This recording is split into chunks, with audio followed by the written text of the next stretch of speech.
ದೇವರು ಪ್ರೀತಿಸುವ ಪ್ರೀತಿಯ ಬಿಗ್ ಜೆ ಟಿ ವಿ ಪ್ರಿಯ ವೀಕ್ಷಕರಿಗೆ ನಮ್ಮ ಕರ್ತನಾದ ಯೇಸು ಕ್ರಿಸ್ತನ ಹೆಸರಿನಲ್ಲಿ ನಿಮ್ಮನ್ನು ವಂದಿಸಿ ಸ್ವಾಗತ ಬಯಸ್ತಿದ್ದೇವೆ. ಬನ್ನಿರಿ, ದೇವರ ವಾಕ್ಯವನ್ನು ಇಂದು ನಾವು ಅಧ್ಯಯನ ಮಾಡಿಕೊಳ್ಳೋಣ. ಇಂದಿನ ನಮ್ಮ ಅಧ್ಯಯನ ದಾನಿಯೇಲ್ ಗ್ರಂಥ, the book of Daniel, chapter 2, 2ನೇ ಅಧ್ಯಾಯ, ಅದರಲ್ಲಿ 2ನೇ ಭಾಗ.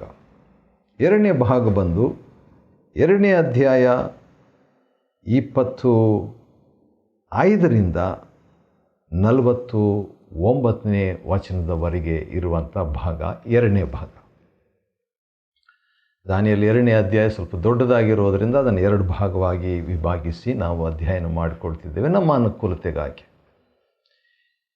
2ನೇ ಅಧ್ಯಾಯ ದಾನಿಯೇಲ್ ಗ್ರಂಥ ಮತ್ತು 25ರಿಂದ 49 ವಚನಗಳವರೆಗೆ ಇರುವಂಥ ವಾಕ್ಯ ಭಾಗದಲ್ಲಿ ನಾವು ಮೆಚ್ಚುಗೆಯಾದವನ 16 ಗುರುತುಗಳನ್ನು ನಾವು ನೋಡಿಕೊಳ್ತೇವೆ. 16 marks of the favoured one. ದೇವರ ಮೆಚ್ಚುಗೆ ಪಡೆದಂಥ ವ್ಯಕ್ತಿಯ 16 ಗುರುತುಗಳು. ದಾನಿಯೇಲಿಗಾಗಲೇ ದೇವರ ಮೆಚ್ಚುಗೆಯನ್ನು ಪಡೆದಂಥ ವ್ಯಕ್ತಿಯಾಗಿದ್ದಾನೆ. ದಾನಿಯೇಲ್ ಅಂದರೆ ದೇವರು ನ್ಯಾಯವಂತನು ಅಥವಾ ದೇವರು ನ್ಯಾಯ ತೀರಿಸುವನು, ದೇವರು ನನ್ನ ನ್ಯಾಯಾಧಿಪತಿಯಾಗಿರುವ ದೇವರು ಎಂಬುದಾಗಿ ಇಷ್ಟ ಅರ್ಥ ಕೊಡುವಂಥ ಹೆಸರು ಈ ದಾನಿಯೇಲ್ ಎಂಬ ಹೆಸರು. ಹಾಗಾದರೆ ದೇವರ ಮೆಚ್ಚುಗೆ, ಫೇವರ್ ಪಡೆದಂಥ ದಾನಿಯೇಲನ ಒಂದು ಗುರುತುಗಳೇನು? 16 ಗುರುತುಗಳಿದೆ. 16 marks of A favoured person.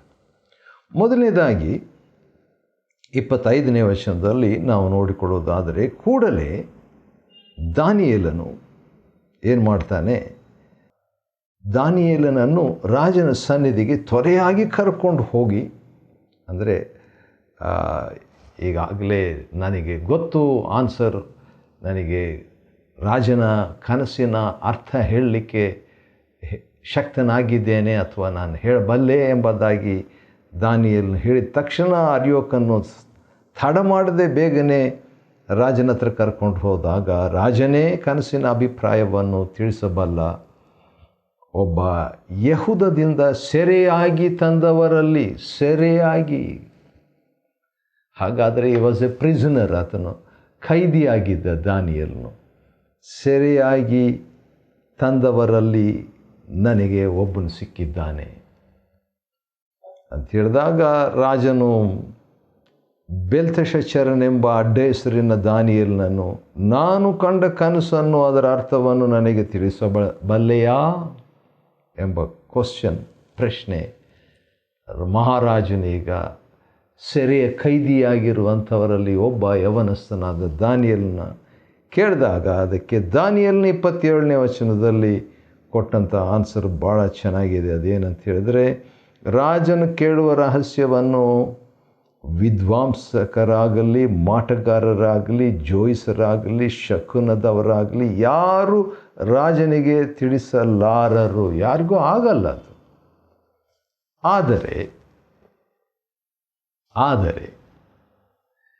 ಅಲ್ಲಿಗೆ ತಂದು ಈಗ ಕೆಲವು ಸಂಗತಿಗಳನ್ನು ದಾನಿಯೇಲನು ರಾಜನ ಮುಂದೆ ಹೇಳ್ತಾನೆ. ನೋಡೋಣ ಬನ್ನಿರಿ. 2ನೇ ಅಧ್ಯಾಯ 28ನೇ ವಚನದಿಂದ ಇರುವಂಥ ವಾಕ್ಯ ಭಾಗ ದಾನಿಯೇಲ್ ಗ್ರಂಥ. ಮೊದಲನೇದಾಗಿ ರಹಸ್ಯಗಳನ್ನು ವ್ಯಕ್ತಗೊಳಿಸುವ ಒಬ್ಬನಿದ್ದಾನೆ. ಮೊದಲನೇದಾಗಿ ದೇವರ ಮೆಚ್ಚುಗೆ ಪಡೆದಂಥ ವ್ಯಕ್ತಿ, the person who received the favour of god will begin with god. ದೇವರಿಂದ ಪ್ರಾರಂಭ ಮಾಡ್ತಾನೆ. ಒಬ್ಬರಿದ್ದಾರೆ, ನಮಗೆಲ್ಲ ಆಗಲ್ಲ, ಮನುಷ್ಯರಿಗಾಗಲ್ಲ, ಆದರೆ ಒಬ್ಬರಿದ್ದಾರೆ. ಇದೇ ಮಾತು ಇನ್ನೊಂದು ರೀತಿಯಿಂದ ಇವರು ಕೂಡ ಹೇಳಿದರು. ಯಾರು? 11ನೇ ವಚನದಲ್ಲಿ ಪಂಡಿತರಾಗಿರುವಂಥವರು, ಭಾಳ ಬುದ್ಧಿಜೀವಿಗಳಾಗಿರುವಂಥ ವ್ಯಕ್ತಿಗಳು ಈ ಒಂದು ನೆಬೂಕದ್ನೆಚ್ಚರನ ಸಾಮ್ರಾಜ್ಯದಲ್ಲಿದ್ದಂಥ ಮೇಧಾವಿಗಳು ಇವರೆಲ್ಲ ಕೂಡ ಅದೇ ರೀತಿಯಾಗಿ ಒಂದು ಮಾತು ಹೇಳಿದರು. ಅದೇನು ಹೇಳಿದರು, ಇದು ಭಾಳ ಅತಿ ಕಷ್ಟವಾದದ್ದು, ನರಜನ್ಮದವರ ಮಧ್ಯೆ ವಾಸಿಸದ ದೇವರುಗಳೇ ಹೊರತು ಇನ್ಯಾರೂ ರಾಜನ ಸಮ್ಮುಖದಲ್ಲಿ ತಿಳಿಸ್ಲಿಕ್ಕೆ ಆಗಲ್ಲ. ಅವರು ಇದೇ ಮಾತು ಹೇಳಿದರು. ಒಂದು ರೀತಿಯಿಂದ ಮನುಷ್ಯರಿಂದ ಆಗಲ್ಲ, ದೇವರಿಗೆ ಇದಾಗೋದು. ಅವರು ಹೇಳಿದಾಗ ರಾಜನಿಗೆ ಏನಾಯಿತು ಅಂತ ಹೇಳ್ಬಿಟ್ಟು ನೋಡುವಾಗ, ರಾಜನಿದನ್ನು ಕೇಳಿ ಉಗ್ರ ರೋಷವುಳ್ಳವನಾಗಿ ಮರಣದಂಡನೆ ಇವರಿಗೆ ವಿಧಿಸಬೇಕು ಎಂಬುದಾಗಿ ಹೇಳ್ತಾನೆ ದಾನಿಯೇಲ್ 2:12. ಆದರೆ ಅದೇ ಮಾತನ್ನು ಬೇರೆ ರೀತಿಯಿಂದ ದಾನಿಯೇಲನು ಹೇಳ್ತಾನೆ. ಅದೇನಂತ ಹೇಳಿದ್ರೆ, ಇದೆಲ್ಲ ಮನುಷ್ಯರಿಗೆ ಸಾಧ್ಯವಿಲ್ಲ, ಆದರೆ ರಹಸ್ಯ ತಿಳಿಸ್ಬೇಕಾದರೆ ಒಬ್ಬನಿದ್ದಾನೆ ಎಂಬುದಾಗಿ ಹೇಳಿದಾಗ, ಈಗ ದೇವರ ಮೆಚ್ಚುಗೆ ಪಡೆದಂಥ ವ್ಯಕ್ತಿ ಮಾತಾಡುವಾಗ ರಾಜನ ಕೋಪಗೊಳ್ಳಲಿಲ್ಲ, ಕೇಳಿಸ್ಕೊಳ್ತಾ ಇದ್ದಾನೆ. ಅದೇ ವ್ಯತ್ಯಾಸ. That's the difference. ಮೆಚ್ಚುಗೆ, ದೇವರ ಫೇವರ್ ಇಲ್ಲದಂಥವ್ರು ಮಾತಾಡುವಾಗ ಅದೇ ಮಾತಾಡಿದರು. ದೇವರ ಮೆಚ್ಚುಗೆ ಪಡೆದಂಥ ವ್ಯಕ್ತಿ ಅದನ್ನೇ ಇನ್ನೊಂದು ರೀತಿಯಿಂದ ಮಾತಾಡ್ತಿದ್ದಾನೆ, ಆದರೆ ರಾಜನು ಕೇಳಿಸ್ಕೊಳ್ತಾ ಇದ್ದಾನೆ. ಒಬ್ಬನಿದ್ದಾನೆ, ಮೊದಲನೇದು ಆತನು ದೇವರು. ಎರಡನೇದಾಗಿ ಮೆಚ್ಚುಗೆ ಪಡೆದಂಥ ವ್ಯಕ್ತಿ ಅನೇರವಾಗಿ ದೇವರ ಕಡೆಗೆ ಹೇಳಿಬಿಟ್ಟು ನೇರವಾಗಿ ದೇವರ ಬಗ್ಗೆ, ದೇವರಿದ್ದಾನೆ, ಆತನು ದೇವರು ಎಂಬುದಾಗಿ ಹೇಳುವ ಆತನಾಗಿದ್ದಾನೆ. A favoured person will begin with God, but also he will tell about God. ದೇವರೇ ಇದು, ದೇವರಿಂದ ಅಂತ ಹೇಳ್ಬಿಟ್ಟು. ಮೂರನೇದಾಗಿ ಅದೇ 28ನೇ ವಚನ, 2ನೇ ಅಧ್ಯಾಯ ದಾನಿಯೇಲ್ 2:28, ಪರಲೋಕದಲ್ಲಿದ್ದಾನೆ. He gives the address of God. ಮೆಚ್ಚುಗೆ ಪಡೆದ ಆತನು ಪರಲೋಕ, ಯಾಕಂದರೆ ಅವನ ದೇಶ ಅಲ್ವಾ ಅದು, ಆ ದೇಶದ ಬಗ್ಗೆ ಮಾತಾಡ್ತಾನೆ. ಯಾಕಂತ ಹೇಳಿದ್ರೆ ದೇಶಭಕ್ತಿ ಇರುವಂಥ ವ್ಯಕ್ತಿ ತನ್ನ ದೇಶದ ಬಗ್ಗೆ ಹೆಚ್ಚಾಗಿ ಮಾತಾಡುವ ರೀತಿಯಲ್ಲಿ ದಾನಿಯೇಲನು ಕೂಡ ಪರಲೋಕದ ಬಗ್ಗೆ ಮಾತಾಡ್ತಾನೆ.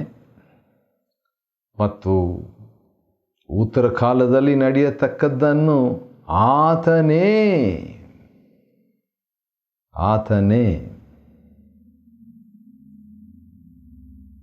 ತಿಳಿಯಪಡಿಸಿದ್ದಾನೆ.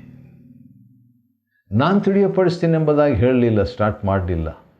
ಕ್ವಶ್ಚನ್ ಬಂದು ದಾನಿಯೇಲನಿಗೆ ಅರ್ಥವನ್ನು ತಿಳಿಸಬಲ್ಲೆಯಾ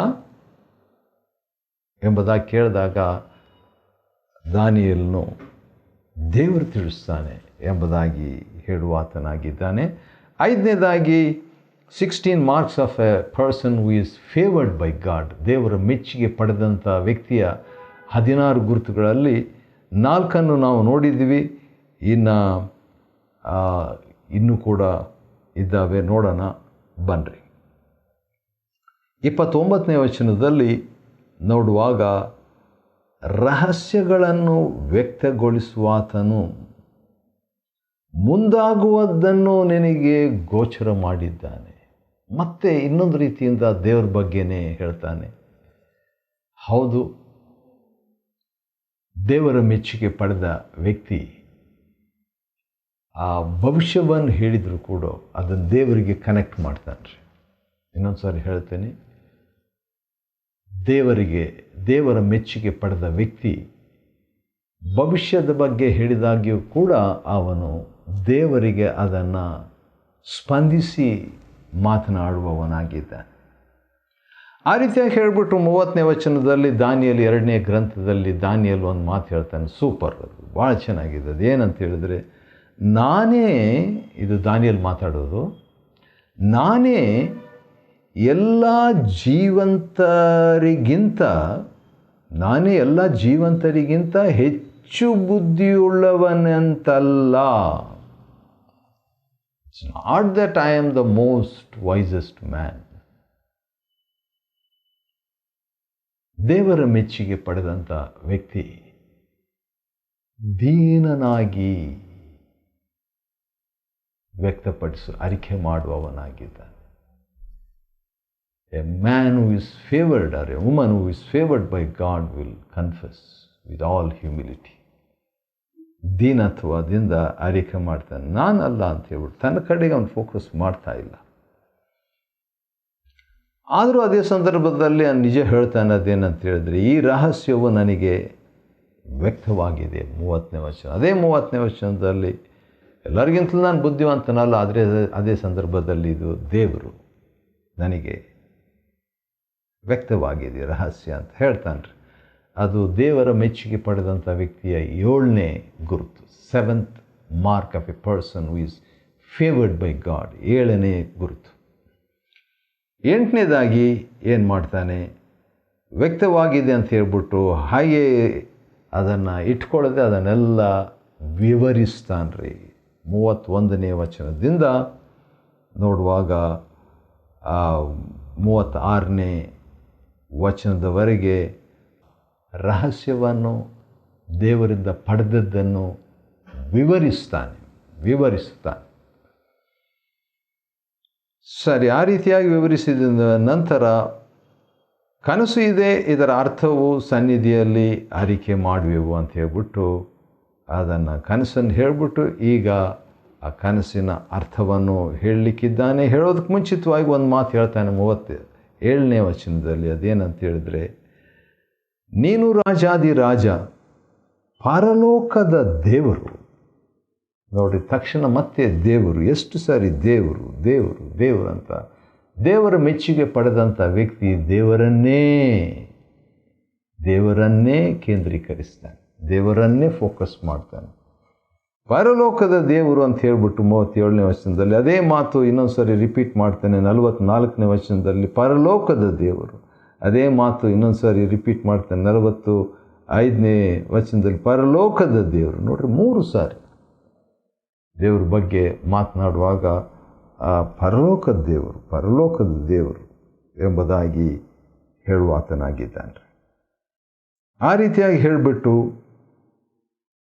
ಹೌದು, ದಾನಿಯೇಲನು ಮುಂದೆ ಮಾತನಾಡುವಾಗ ಆ ಕನಸಿನ ಅರ್ಥ ಬಂಗಾರದ ತಲೆ ಮತ್ತು 2ನೇ ರಾಜ್ಯ, ಆ ರಾಜ್ಯ ಬಾಬೆಲ್ ರಾಜ್ಯವಾಗಿತ್ತು. ಅದಾದ ನಂತರ ಎದೆ ತೋಳು ಬೆಳ್ಳಿ, ಹೊಟ್ಟೆ ಸೊಂಟ ತಾಮ್ರ, ಕಾಲು ಕಬ್ಬಿಣ, ಹೆಜ್ಜೆಗಳು ಕಬ್ಬಿಣ ಮತ್ತು ಮಣ್ಣು, ಇವೆಲ್ಲ ಇರುವಂಥ ಒಂದು ಪ್ರತಿಮೆ. ಆ ಪ್ರತಿಮೆಯಲ್ಲಿ ನೋಡ್ತಾ ಇದ್ದಾಗ ಬೆಟ್ಟದಿಂದ ಒಂದು ಗುಂಡು ಬಂಡೆಯು ಕೈ ಇಲ್ಲದೆ ಒಡೆಯಲ್ಪಟ್ಟು ಬಂದು ಆ ಪ್ರತಿಮೆಯನ್ನು ಚೂರು ಮಾಡಿ ಅದು ಲೋಕದಲ್ಲೆಲ್ಲ ತುಂಬಿಕೊಂಡಿತು. ಇದು ಕ್ರಿಸ್ತನ ಸಾಮ್ರಾಜ್ಯವನ್ನು ಸೂಚಿಸುವಂಥದ್ದು ಆಗಿದೆ. ಹೌದು, 45ನೇ ವಚನದಲ್ಲಿ ಒಂದು ಗುಂಡು ಬಂಡೆಯು ಕೈ ಇಲ್ಲದೆ ಒಡೆಯಲ್ಪಟ್ಟು ಕಬ್ಬಿಣ, ತಾಮ್ರ, ಮಣ್ಣು, ಬೆಳ್ಳಿ, ಬಂಗಾರವನ್ನು ಚೂರು ಮಾಡಿ ನಿನ್ನ ರಾಜ್ಯವು ಬರಲಿ ಎಂಬಂಥ ಪ್ರಾರ್ಥನೆಗೆ ಉತ್ತರ. ದೇವರ ರಾಜ್ಯವು ಯಾವ ರೀತಿಯಾಗಿ ಬರ್ತದೆ? ಕ್ರಿಸ್ತನ ಮೂಲಕ ಬರ್ತದೆ. ಹೌದು, ಅಂಥ ಒಂದು ಮಾತನ್ನು ಹೇಳಿದಾಗ ದಾನಿಯೇಲನು ಕ್ರಿಸ್ತನನ್ನು ಮಹಿಮೆ ಪಡಿಸ್ತಾನೆ. Daniel glorifies Christ. ಹಾಗಾದರೆ ದೇವರ ಮೆಚ್ಚುಗೆ ಪಡೆದ ವ್ಯಕ್ತಿಯ 16 ಗುರುತುಗಳಲ್ಲಿ 10ನೇ ಗುರುತು ಏನಂತ ಹೇಳಿದರೆ, ದೇವರ ಮೆಚ್ಚುಗೆ ಪಡೆದಂಥ ವ್ಯಕ್ತಿ ಕ್ರಿಸ್ತನನ್ನೇ ಮಹಿಮೆ ಪಡಿಸುವ ಆತನಾಗಿದ್ದಾನೆ. ಅದನ್ನೇ ಯೇಸು ಕರ್ತನು ಕೂಡ ಯೋಹಾನ ಸುವಾರ್ತೆ ಅದರಲ್ಲಿ ಸ್ಪಷ್ಟಪಡಿಸುವಂಥ ಮಾತು, ಪವಿತ್ರಾತ್ಮನು ಬಂದಾಗ ಆತನು ನನ್ನೊಳಗಿಂದ ತೆಗೆದುಕೊಂಡು ನನ್ನನ್ನೇ ಮಹಿಮೆ ಪಡಿಸುವನು ಎಂಬುದಾಗಿ ಹೇಳಿದ ಮಾತು ಇಲ್ಲಿ ಕೂಡ ಸ್ಪಷ್ಟವಾಗಿದೆ. ಸರಿ, ಆನಂತರ ಈ ರೀತಿಯಾಗಿ ಕನಸುಗಳನ್ನು ಹೇಳಿದ ತಕ್ಷಣ ರಾಜನಿಗೆ ಭಾಳ ಸಂತೋಷವಾಯಿತು. ವಿಚಿತ್ರವಾದಂಥ ಒಂದು ಘಟನೆ ಯಾವತ್ತು ಆಗ್ಬಿಡ್ತದೆ. ಯಾಕಂದರೆ ಮಹಾಸಿಂಹಾಸನದಲ್ಲಿ ಎಷ್ಟೋ ಸಿಂಹಾಸನಗಳಿದೆ, ಅಲ್ಲಿ ಅರಸರು ಕೂತಿದ್ದಾರೆ. ಆದರೆ ಅರಸನಾಗಿರುವಂಥ ನೆಬೂಕದ್ನೆಚ್ಚರನು ಇನ್ನೂ ದೊಡ್ಡ ಸಿಂಹಾಸನದಲ್ಲಿದ್ದಾನೆ. ಸೆರೆಯಾಳಾಗಿರುವಂಥ ದಾನಿಯೇಲನು ಅಲ್ಲಿ ನಿಂತ್ಕೊಂಡಿದ್ದಾಗ ಏನಾಗ್ತದೆ, ಮಹಾರಾಜನು ನೆಬೂಕದ್ನೆಚ್ಚರ್ ದಾನಿಯೇಲನಿಗೆ ಅಡ್ಡ ಬಿದ್ದು, ವಾವ್, ದಾನಿಯೇಲನಿಗೆ ಅಡ್ಡ ಬಿದ್ದು 46ನೇ ವಚನ, ದಾನಿಯೇಲನನ್ನು ಪೂಜಿಸಿ ಅವನಿಗೆ ನೈವೇದ್ಯ ಮಾಡಿ ಧೂಪ ಹಾಕಬೇಕೆಂದು ಆಜ್ಞಾಪಿಸಿ ಅವನ ಮಾತಿಗೆ ಪ್ರತ್ಯುತ್ತರವಾಗಿ ಏನಂತ ಹೇಳ್ತಾನೆ, ನೀನು ರಹಸ್ಯವನ್ನು ಬಯಲಿಗೆ ತರಲು ಸಮರ್ಥನಾದ ಕಾರಣ ಆ ರೀತಿಯಾಗಿ ಹೇಳಿಬಿಟ್ಟು, ಅಂದರೆ ದೇವರ ಮೆಚ್ಚುಗೆ ಪಡೆದಂಥವನು ವೈರಿಯನ್ನು ಕೂಡ ಗೆದ್ದುಕೊಳ್ತಾನೆ. ಈಗ ಏನಾಗಬೇಕಾಗಿತ್ತು ನಿಜಕ್ಕೂ ಏನಂದರೆ, ನೆಬೂಕದ್ನೆಚ್ಚರನು ದಾನಿಯೇಲನನ್ನು ಕೊಲ್ಲಬೇಕಾಗಿತ್ತು, ಮರಣದಂಡನೆ ವಿಧಿಸಿದ. ಇನ್ನೇನು it's a matter of time ಅಂತ ಹೇಳಿದ ಹಾಗೆ ಸ್ವಲ್ಪ ಟೈಮ್ ತಗೊಳ್ತಾನೆ. ಆ ಟೈಮು ತೆಗೆದುಕೊಳ್ಳೋದಕ್ಕೆ ಮುಂಚಿತವಾಗಿ ಸರ್ಕಾರದ ಒಂದು ಆಜ್ಞೆ ಏನಂದರೆ, ಎಲ್ಲ ವಿದ್ವಾಂಸರನ್ನು ಕೊಂದು ಹಾಕಬೇಕು, ದಾನಿಯೇಲನ್ನು ಒಳಗೊಂಡು ಶದ್ರಕ್, ಮೇಷಕ್, ಅಬೇದ್ನೆಗೋ ಎಂಬಂಥ ಅವನ 3 ಸ್ನೇಹಿತರನ್ನು ಒಳಗೊಂಡು. ಆದರೆ ಈಗ ಏನಾಗ್ತದೆ, ಯಾವ ವ್ಯಕ್ತಿ ಮರಣದಂಡನೆಯನ್ನು ಕೊಡಬೇಕಂತ ಹೇಳಿದನು ಅರಸನು, ಅವನೇ ಈಗ ಆ ಸೆರೆಯಾಳಾದಂಥ, ಆ ಶಿಕ್ಷೆ ಹೊಂದಬೇಕಾದಂಥ ವ್ಯಕ್ತಿಯ ಪಾದಕ್ಕೆ ಬೀಳುವಂಥದ್ದು ದೇವರ ಮೆಚ್ಚುಗೆ ಆದಂಥ ವ್ಯಕ್ತಿಯ ಕಾರ್ಯ. That's another mark of a person who is favored by God. ಆನಂತರ 47ನೇ ವಚನದಲ್ಲಿ ಅರಸನು ಏನು ಹೇಳ್ತಾನೆ, ನಿಮ್ಮ ದೇವರು ದೇವಾದಿದೇವನು, ರಾಜರ ಒಡೆಯನು, ರಹಸ್ಯಗಳನ್ನು ವ್ಯಕ್ತಗೊಳಿಸುವನು ಆಗಿದ್ದಾನೆಂಬುದು ನಿಶ್ಚಯ. ಯಹೂದ್ಯರ ಅವಿಶ್ವಾಸಿಯಾದಂಥವರು ದೇವರನ್ನು ಕಂಡುಕೊಳ್ಳುವಂಥದ್ದು, ಅವಿಶ್ವಾಸಿಯಾದಂಥ ವ್ಯಕ್ತಿ ದೇವರನ್ನು ಕಂಡುಕೊಳ್ಳುವಂತೆ ಮಾಡುವುದು, leading a unbeliever to the Lord, to the knowledge of God is the mark of a person who is favored by God. ದೇವರ ಮೆಚ್ಚುಗೆ ಪಡೆದಂಥ ವ್ಯಕ್ತಿ ಏನು ಮಾಡ್ತಾರೆ, ಅವಿಶ್ವಾಸಿಯನ್ನು ದೇವರ ಕಡೆಗೆ ತರ್ತಾರೆ. ಆ ರೀತಿಯಾಗಿ ಅವನು ಸಾಕ್ಷಿ ಕೊಡ್ತಾನೆ. ಸಾಕ್ಷಿ ಕೊಟ್ಟ ಮೇಲೆ ಏನಾಗ್ತೈತೆ, 48ನೇ ವಚನದ್ದು, ರಾಜನು ದಾನಿಯೇಲನನ್ನು ದೊಡ್ಡಸ್ತಿಕೆಗೆ ತಂದನು. There will be the person who received the favor of God will be promoted by God. Others. ಇತರರು ಅವನಿಗೆ ದೊಡ್ಡಸ್ತಿಕೆ ತಂದರು, ಅವನಿಗೆ ಅಮೂಲ್ಯವಾದ ಬಹುಮಾನಗಳು ಸಿಕ್ಕಿತು. That's another mark of A god favoured person. ದೇವರ ಮೆಚ್ಚುಗೆ ಪಡೆದಂಥ ವ್ಯಕ್ತಿ ಅಮೂಲ್ಯವಾದ ಬಹುಮಾನ ಪಡ್ಕೊಳ್ತಾನೆ. ಅಷ್ಟೇ ಅಲ್ಲ, ಸಂಸ್ಥಾನವೆಲ್ಲ ಅಧೀನಪಡಿಸಿ, ಅಂದರೆ ಹಿ ವಿಲ್ ಗೆಟ್ ಅಥಾರಿಟಿ. ದೇವರ ಮೆಚ್ಚುಗೆ ಪಡೆದಂಥ ವ್ಯಕ್ತಿ ಅಧಿಕಾರವನ್ನು ಪಡ್ಕೊಳ್ತಾನೆ. ಅಧೀನಪಡಿಸಿ ಆಮೇಲೆ ಬಾಬೇಲಿನ ವಿದ್ವಾಂಸರ ಸಕಲ ಮುಖ್ಯಸ್ಥರಿಗೂ ಅವನೇನು ಹೇಳ್ದ, ಮುಖ್ಯಸ್ಥನಾಗಿ ನೇಮಿಸ್ತಾನೆ. ಅಂದರೆ ಇನ್ನೂ ಭಾಳ ದೊಡ್ಡ ಒಂದು ಅಧಿಕಾರ ಪಡ್ಕೊಳ್ತಾನೆ. ಕೊನೆಯದಾಗಿ ಏನಾಗ್ತೈತೆ, 49ನೇ ವಚನ, ತನ್ನ ಫ್ರೆಂಡ್ಸ್ ಬಗ್ಗೆ ಸ್ವಲ್ಪ ನೆನಪು ಮಾಡಿಕೊಡ್ರಿ. ಅಂದರೆ ಫ್ರೆಂಡ್ಸ್ಗೂ ಈಗ ಏನಾಗ್ತೈತೆ, 3 ಸ್ನೇಹಿತರು ಶದ್ರಕ್, ಮೇಷಕ್, ಅಬೇದ್ನೆಗೋ, ಅವರಿಗೂ ಕೂಡ ರಾಜ್ಯದಲ್ಲಿ, ಸರ್ಕಾರದಲ್ಲಿ ಸಂಸ್ಥಾನದ ಕಾರ್ಯಭಾರ ಸಿಗ್ತದೆ. ಅವ್ರಿಗೂ ಕೂಡ ಆ ರೀತಿಯಾಗಿ ಮುಕ್ತಾಯವಾಗ್ತದೆ. ದಾನಿಯೇಲನ ಗ್ರಂಥ 2ನೇ ಅಧ್ಯಾಯವನ್ನು 2ನೇ ಭಾಗವನ್ನು ಅಧ್ಯಯನ ಮಾಡಿಕೊಳ್ಳುವಂತೆ ದೇವರು ಕೊಟ್ಟ ಕೃಪೆಗಾಗಿ ಆತನಿಗೆ ಸ್ತೋತ್ರವಾಗಲಿ. ದೇವರು ನಿಮ್ಮನ್ನು ಆಶೀರ್ವದಿಸಿ.